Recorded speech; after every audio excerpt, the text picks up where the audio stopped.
Hi friends, welcome to ಗೃಹಿಣಿ all in one by Seema.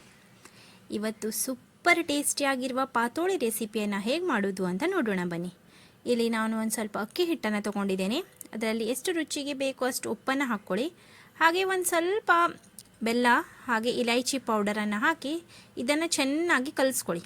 ಅಕ್ಕಿ ಹಿಟ್ಟಲ್ಲಿ ಬೆಲ್ಲ, ಇಲೈಚಿ ಪೌಡರ್, ಉಪ್ಪು ಎಲ್ಲ ಕರೆಕ್ಟಾಗಿ ಮಿಕ್ಸ್ ಆಗಬೇಕು.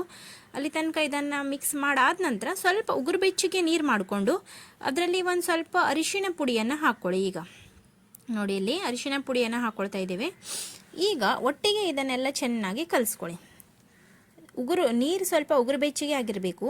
ತುಂಬ ಕುದಿಯುವಂಥ ನೀರು ಅಲ್ಲ, ಥಂಡ ನೀರೂ ಅಲ್ಲ. ಸ್ವಲ್ಪ ಉಗುರು ಬೆಚ್ಚಗೆ ನೀರು ಹಾಕಿ ಇದನ್ನು ಚೆನ್ನಾಗಿ ಕಲಿಸ್ತಾ ಹೋಗಬೇಕು. ಎಲ್ಲಿ ತನಕ ಹೇಗಾಗಬೇಕಂದ್ರೆ ಇದು ಹಿಟ್ಟು, ನೀವು ಅಕ್ಕಿ ರೊಟ್ಟಿ ಎಲ್ಲ ಮಾಡ್ತೀರಲ್ಲ ಆ ಹದಕ್ಕೆ ಆಗಬೇಕು. ತುಂಬ ಗಟ್ಟಿನೂ ಆಗಬಾರ್ದು, ಹಿಟ್ಟು ತುಂಬ ತೆಳುನೂ ಆಗಬಾರ್ದು, ಮೀಡಿಯಮ್ಮಲ್ಲಿ ಇರಬೇಕು. ಜಸ್ಟ್ ಅಂದರೆ ಅದು ನಾವೇನು ಎಲೆ ಮೇಲೆ ಅದನ್ನು ಮೂವ್ ಮಾಡ್ತಾ ಹೋಗ್ತೇವಲ್ಲ ಹಿಟ್ಟು, ಅದು ಕರೆಕ್ಟಾಗಿ ಅದು ಸ್ಪ್ರೆಡ್ ಆಗ್ತಾ ಹೋಗಬೇಕು. ಆ ಕನ್ಸಿಸ್ಟೆನ್ಸಿಲಿ ಇರಬೇಕು. ಈಗ ಫೈನಲಿ ಇದು ಹೇಗಾಗ್ತದೆ ಅನ್ನೋದನ್ನು ನಿಮಗೆ ತೋರಿಸ್ತೇನೆ. ನೋಡಿ, ಇಲ್ಲಿ ಎಷ್ಟು ಬೇಕೋ ಅಷ್ಟು ಸ್ವಲ್ಪನೇ ನೀರು ಹಾಕಿ ಕಲಿಸ್ಕೊಳ್ತಾ ಹೋಗಬೇಕು. ಒಂದೇ ಸಲ ಜಾಸ್ತಿ ನೀರು ಹಾಕಿದ್ರೆ ಅದು ತೆಳುವಾಗಿ ಹೋಗೋ ಚಾನ್ಸ್ ಇರ್ತದೆ. ಹಾಗಾಗಿ ಇಲ್ಲಿ ಸ್ವಲ್ಪನೇ ನೀರು ತೊಗೊಂಡು ಕಲಿಸಿ ನೋಡ್ಕೋಬೇಕಾಗ್ತದೆ. ಈಗ ಅದ್ರ ತಕ್ಕಂಗೆ ನಾವು ಕರೆಕ್ಟ್ ಕನ್ಸಿಸ್ಟೆನ್ಸಿಯಲ್ಲಿ ನೀರು ಹಾಕ್ಕೊಂಡ್ರೆ ಚೆನ್ನಾಗಾಗ್ತದೆ. ನೋಡಿ, ಇಲ್ಲಿ ನೋಡಿ, ಈ ಥರ ಕೈ ಹಾಕಿದ ತಕ್ಷಣ ಬೆರಳು ಅಚ್ಚು ಬೀಳ್ತದೆ ನೋಡಿ, ಆ ಥರ. ಹಾಗಂತ ಇದು ತುಂಬ ತೆಳುನೂ ಇಲ್ಲ, ಗಟ್ಟಿನೂ ಇಲ್ಲ, ಮೀಡಿಯಮ್ಮಲ್ಲಿ ಇದೆ ಇದು. ಗೊತ್ತಾಯ್ತಾ? ಈ ಥರ ಕಲಿಸ್ಕೊಳ್ಳಿ. ನೆಕ್ಸ್ಟ್ ಈಗ ಒಂದು ಪ್ಯಾನ್ ಇಟ್ಕೊಳ್ಳಿ. ಅದರಲ್ಲಿ ಒಂದು ಸ್ವಲ್ಪ ಕಾಯಿ ತುರಿ. ಇಲ್ಲಿ ಒಂದು ಕಾಯಿ ಯೂಸ್ ಮಾಡಿದ್ರೆ ನೀವು ಒಂದು ಅರ್ಧ kg ಬೆಲ್ಲ ಯೂಸ್ ಮಾಡಬೇಕಾಗ್ತದೆ. ಕರೆಕ್ಟಾಗಿ ಬೆಲ್ಲ ಸಿಹಿ ಕರೆಕ್ಟ್ ಆಗ್ತದೆ ಆವಾಗ. ಹಾಗೆ ಬೆಲ್ಲನ ಹಾಕ್ಕೊಳ್ಳಿ ಅದರಲ್ಲೇ, ಆಯಿತಾ? ಅದ ನಂತರ ಒಂದು 2 ಸ್ಪೂನಷ್ಟು ಇಲ್ಲಿ ನಾವು ಜೀರಿಗೆಯನ್ನು ಹಾಕ್ಕೋಬೇಕು. ಇದನ್ನು ಒಂದು ಸ್ವಲ್ಪ ಕೈಯಲ್ಲಿ ಕಲಿಸ್ಕೊಳ್ಳಿ. ಕಲಿಸ್ಲೇಬೇಕಂತ ಅವಶ್ಯಕತೆ ಏನಿಲ್ಲ, ಸೌಟಲ್ಲೂ ಹೀಗೆ ಮಿಕ್ಸ್ ಮಾಡಿದ್ರೂ ಅಡ್ಡಿಲ್ಲ. ಬಟ್ ಇಲ್ಲಿ ನಾವು ಸ್ವಲ್ಪ ಬೆಲ್ಲ ಮತ್ತು ಕಾಯಿ ಒಂದೇ ಸಮನಾಗಿ ಕಲಿಸ್ಕೊಂಡು ಅದರಲ್ಲಿ ಜೀರಿಗೆನ ಆ್ಯಡ್ ಮಾಡ್ತಾ ಇದ್ದೀವಿ. ಈಗ ಗ್ಯಾಸನ್ನು ಸ್ಟಾರ್ಟ್ ಮಾಡಿಕೊಂಡು ಸೌಟಿಂದ ಅದನ್ನು ಮಿಕ್ಸ್ ಮಾಡ್ತಾ ಇರಬೇಕು. ಎಲ್ಲಿ ತನಕ ಅಂದರೆ ಬೆಲ್ಲ ಚೆನ್ನಾಗಿ ಕರಗಬೇಕು. ಈ ಥರ ಗಟ್ಟಿ ಬೆಲ್ಲ ಇರಲಿಕ್ಕಿಲ್ಲ. ಯಾಕಂದರೆ ಅದು ನಮಗೆ ಪಾತೋಳಿ ಒಳಗಡೆ ಫಿಲ್ಲಿಂಗ್ ಹಾಕಬೇಕಾದ್ರೆ ಕಡೆಗೆ ತೊಂದರೆ ಆಗ್ತದೆ. ಅದು ಬೆಲ್ಲ ಎಲ್ಲ ಕರಗಿ ಕರೆಕ್ಟಾಗಿ ಕಾಯಿಯಲ್ಲೇ ಬೆಲ್ಲ ಮಿಶ್ರಣ ಆಗಿದ್ದರೆ ನಮಗೆ ಫಿಲ್ಲಿಂಗ್ ಹಾಕಲಿಕ್ಕೂ ಈಸಿ ಆಗ್ತದೆ, ಅದನ್ನು ಮಡಚಲಿಕ್ಕೂ ಈಸಿ ಆಗ್ತದೆ. ನೋಡಿ, ಈ ಥರ ಬೆಲ್ಲ ಎಲ್ಲ ಕರಗಬೇಕು. ನೋಡಿ, ಸೈಡಿಗೆಲ್ಲ ಹೇಗೆ ನೀರು ಬಿಟ್ಕೊಳ್ತಾ ಇದೆ, ಕರಗ್ತಾ ಉಂಟು ಬೆಲ್ಲ. ಒಂದು ಬೆಲ್ಲನೂ ಹಾಗೆ ಗಟ್ಟಿ ಇರಲಿಕ್ಕಿಲ್ಲ. ಈ ಥರ ಸ್ಪೂನಲ್ಲಿ ಅದನ್ನು ಕರೆಕ್ಟಾಗಿ ಮಿಕ್ಸ್ ಮಾಡ್ತಾ ಎಲ್ಲ ಕರಗಿಸ್ಕೊಳ್ಳಿ. ಹಾಗಂತ ಜಾಸ್ತಿ ಪಾಕ ಮಾಡಿ ಕಾಯಿ ಅದೇನಿದೆ ಅದನ್ನು ಗಟ್ಟಿ ಮಾಡಲಿಕ್ಕೂ ಇಲ್ಲ, ಕರೆಕ್ಟಾಗಿರಬೇಕದು.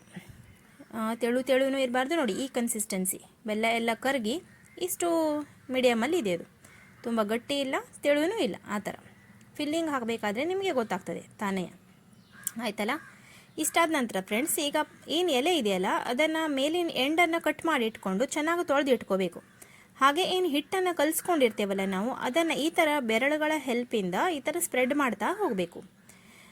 ನಿಮ್ಗೆ ಅಕಸ್ಮಾತ್ ಏನಾದರೂ ಕೈಗೆ ಅಂಟ್ಕೊಳ್ತದೆ ಅನ್ನೋದೇನಾದರೂ ಇದ್ದರೆ ಒಂದು ಬೌಲಲ್ಲಿ ಸ್ವಲ್ಪ ಎಣ್ಣೆ ಇಟ್ಕೊಂಡಿರಿ ಸೈಡಿಗೆ. ಅದರಲ್ಲಿ ಫಿಂಗರ್ಸನ್ನು ಡಿಪ್ ಮಾಡಿ ಹಾಗೆ ಅದನ್ನು ಫಿಂಗರ್ಸ್ ಈ ಥರ ಮೂವ್ ಮಾಡ್ತಾ ಹೋದರೆ ನಿಮಗೆ ಈಸಿಲಿ ಮುಂದೆ ಹೋಗ್ತದದು, ಆಯ್ತಲ್ಲ? ಈಗ ಏನು ನೀವು ಫಿಲ್ಲಿಂಗ್ ರೆಡಿ ಮಾಡಿಟ್ಕೊಂಡಿದ್ರಲ್ಲ ಅದನ್ನು ಸ್ಪೂನ್ ಸಹಾಯದಿಂದ ಈ ಥರ ಎಲ್ಲ ಸ್ಪ್ರೆಡ್ ಮಾಡ್ಕೋಬೇಕು. ಹಾಗೆ ಕರೆಕ್ಟ್ 2 ಎಂಡ್ಸನ್ನು ಟಚ್ ಮಾಡಿ ಈ ಥರ ಪ್ಯಾಕ್ ಮಾಡಿಬಿಡಬೇಕು. ಅದನ್ನು ಓಪನ್ ಇರಲಿಕ್ಕಿಲ್ಲ, ಈ ಥರ ಪ್ಯಾಕ್ ಮಾಡಿ ಎಲ್ಲ ಮಾಡಿಟ್ಕೊಂಡು ಆದ ನಂತರ ಇಡ್ಲಿ ಪಾತ್ರೆಯಲ್ಲಿ ಒಂದು ಸ್ವಲ್ಪ ನೀರನ್ನು ಹಾಕ್ಕೊಂಡು ಯಾವುದಾದ್ರೂ ಒಂದು ಅದರದ್ದು ಲೇಯರ್ ಹಾಕಿ ಅದ ನಂತರ ನೀವೇನು ರೆಡಿ ಮಾಡ್ಕೊಂಡಿದ್ವಲ್ಲ ಅದನ್ನೆಲ್ಲ ಹಾಕ್ತಾ ಬನ್ನಿ. ಈ ಥರ ಕರೆಕ್ಟ್ ಸಣ್ಣ ಇರೋದನ್ನು ಕೆಳಗೆ, ಸ್ವಲ್ಪ ದೊಡ್ಡದಾಗಿರೋದನ್ನು ಮೇಲೆ, ಈ ಥರ ಕರೆಕ್ಟ್ ಅಡ್ಜಸ್ಟ್ ಮಾಡಿಕೊಂಡು ಎಲ್ಲವನ್ನು ಹಾಕ್ಕೊಳ್ಳಿ. ಪಾತ್ರೆಯಲ್ಲಿ ಹೆಚ್ಚು ನೀರು ಹಾಕಲಿಕ್ಕೆ ಹೋಗಬೇಡಿ ಕರೆಕ್ಟಾಗಿ, ಯಾಕಂದರೆ ಅದು ಹಬೆಗೆ ಎಲ್ಲ ಅದು ಓಪನ್ ಆಗೋ ಚಾನ್ಸ್ ಇರ್ತದೆ. ಕರೆಕ್ಟಾಗಿ ಒಂದು ಅರ್ಧಕ್ಕಿಂತ ಸ್ವಲ್ಪ ಆ ಪಾತ್ರೆ ಏನು ಹಾಕಿರ್ತೀರಲ್ಲ ನೀವು, ಒಂದು ಲೇಯರು ಅದಕ್ಕೆ ಟಚ್ ಆಗಲಿಕ್ಕಿಲ್ಲ ನೀರು. ಅದಕ್ಕಿಂತ ಸ್ವಲ್ಪ ಕೆಳಗಡೆನೇ ಇರಬೇಕು, 1/4 ಭಾಗ ಡಿಸ್ಟೆನ್ಸ್ ಇರಬೇಕು ಅದಕ್ಕೆ. ಅಷ್ಟು ನೀರು ಹಾಕಿ ನೋಡಿ. ಎಲ್ಲನೂ ಹಾಕ್ಕೊಂಡಾಗಿದೆ. ಈಗ ಎಲ್ಲ ಹಾಕ್ಕೊಂಡಾದ ನಂತರ ಜಸ್ಟ್ ಲಿಡ್ಡನ್ನು ಕ್ಲೋಸ್ ಮಾಡಿ ಇದನ್ನು ಮೀಡಿಯಮ್ ಒಲೆ ಮೇಲೆ ಎತ್ತಿಬಿಡೋದು. ನೋಡಿ, ಒಂದು ಮಧ್ಯದಲ್ಲಿ ಸುಮಾರು ಇಷ್ಟ ಆಗಿತ್ತದು, ನಾನು ನಿಮಗೆ ಮಧ್ಯದಲ್ಲಿ ಒಂದ್ಸಲ ಕಾಣಿಸಿದ್ದೆ. ಫೈನಲಿ ಲುಕ್ ಅಂದರೆ ಹಿಂಗೆ ಬರ್ತದೆ. ಸ್ವಲ್ಪ ಅದರದ್ದು ಎಲೆ ಏನಿದೆ ಅಲ್ಲ ಅದು ಓಪನ್ ಆದಂಗೆ ಅನಿಸ್ತದೆ, ಮತ್ತು ಅದರ ಕಲರ್ ಎಲ್ಲ ಈ ಥರ ಆಗಿ ಚೇಂಜ್ ಆಗಿರಬೇಕದು. ಹೀಗಾದ ನಂತರ ನಿಮ್ಮ ಪಾತೋಳಿ ಸವಿಯಲು ಸಿದ್ಧ. ಫ್ರೆಂಡ್ಸ್, ನನ್ನ ವಿಡಿಯೋವನ್ನು ಸಬ್ಸ್ಕ್ರೈಬ್ ಮಾಡ್ಕೊಂಡು ನೋಡಿ. ನಾನು ಒಂದು ನಿಮ್ಮ ಹತ್ರ ವಿನಮ್ರತೆಯಿಂದ ಕಳಕಳಿ ಮಾಡ್ಕೊಳ್ತಿರೋದು. ಹಾಗೆ ನಿಮಗೆ ಮತ್ತು ಹೆಚ್ಚಿನ ವಿಡಿಯೋ ಒಂದೇ ಸಿಗ್ತೇನೆ. ಅಲ್ಲಿ ತನಕ bye bye friends, take care. Please like, share and subscribe.